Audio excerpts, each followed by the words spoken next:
Welcome back to Dano Does Things. Okay, before we get into this craft, I'm going to tell you that a few parts of this video were a struggle. But that does not mean the end result is not very cute and valid. Please use the end results as inspiration and learn from my struggles during this process. Okay, let's go. Today we are going to make a Christmas tree ornament of a Christmas tree. You could also hang it decoratively off a doorknob or your cat's collar. You do you. We are making our tree out of felt and are starting by drawing out the tree shape and size you want and then tracing it out twice onto the bad side of the felt. Basically, we aren't going to erase our tracing lines, so we want them to be on the inside. If you're using Sharpie like me, you can definitely test your two Sharpies off camera and then mix them up and grab the one that doesn't work first. Once you realize it's not working, go and get a different Sharpie. This one will definitely work, but you may get Sharpie all over your fingers. It's unavoidable.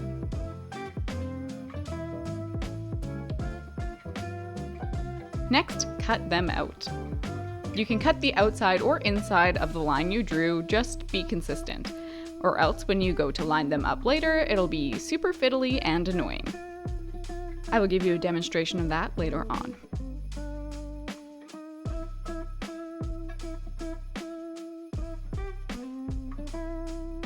Okay, 2 pieces of felt in hand, decide which is the prettiest and let's get to embroidery and even more struggles. We'll be using 2 strands of gold thread and I'll be threading the needle off camera because I'm very bad at it and I broke my mom's needle threader that she lent me. Now before the chaos starts, I'll give you my best embroidery tip. Take a ruler and place your thumb on top. Make a marking that is 1 centimeter long and one in the middle to mark 1/2 centimeter. Then use your thumb as a guide to get nice and evenly placed stitches. Alright, so I attempted to do a new stitch called a stem stitch. I've been doing lots of embroidery lately and I felt very confident I could do a new stitch with little to no practice. This confidence was severely misplaced and I can't say that I really got this stitch, like at all during the process. So if you can do a stem stitch, go for it. If not, I will not try to teach you because I clearly do not understand it. It didn't look bad at the end, but it most certainly was not a stem stitch. Either way, stitch a zigzag down your little tree.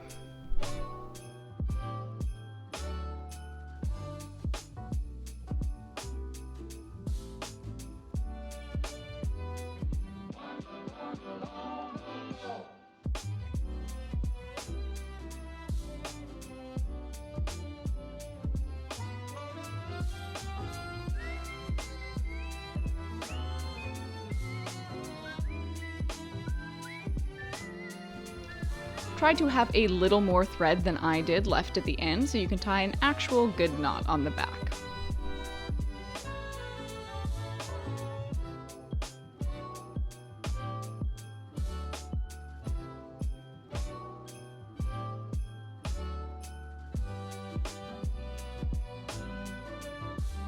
Alright, so I'm trying to use craft products I have at home lately to avoid going out unnecessarily, and I happen to have these tiny buttons that I got at the thrift store with no project in mind, so I'm going to be using them as my tree ornaments. But you can totally use any kinds of tiny beads or buttons as long as you can get your needle through them. That was something I checked before starting this video, which, considering everything else, I'll take as a win. Sew your beads or buttons along your zigzag line to be like little Christmas lights or ornaments. I really like the color palette of my buttons, like a muted pastel, and it looks really nice with the gray felt I chose. Make sure you pick a color of thread that goes well with your buttons or beads and your felt.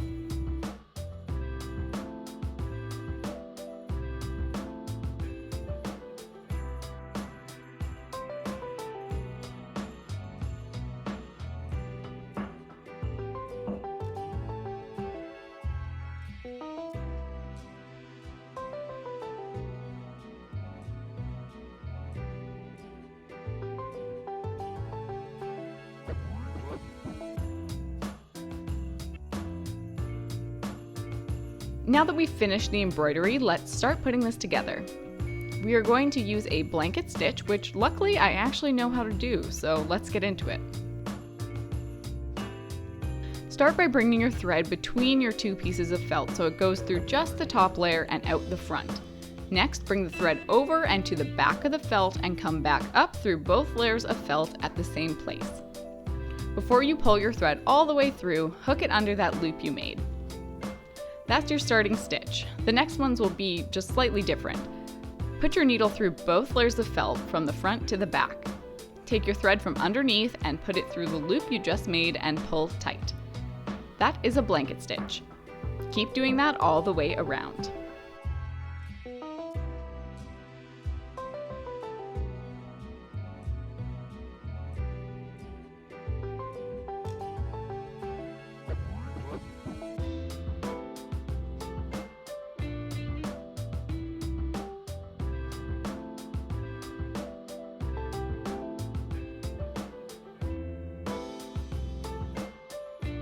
Now, if you cut your felt carefully, you won't have this issue, but if your felt isn't exactly lining up, you can just trim it. Or just smush it together until it kind of works. No judgment.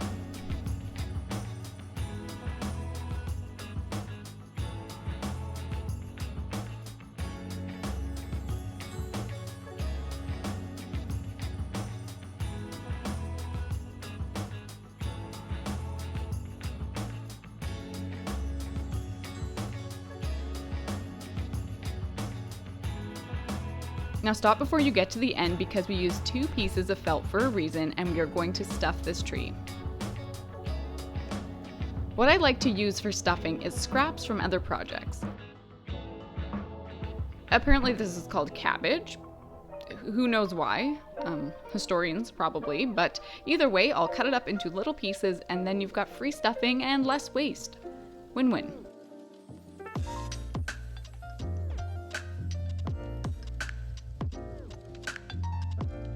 Feel free to use a pen or a chopstick or something to stuff the stuffing right into the corners of your trees.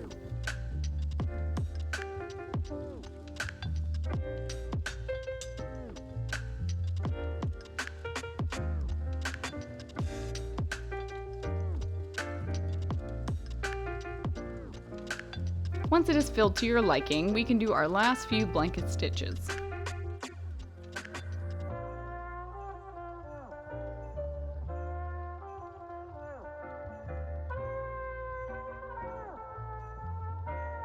So we could totally add a loop of ribbon or something as a hanger, but at this point my back really hurt and Spotify was only playing Gregorian chant Christmas music, so we're done.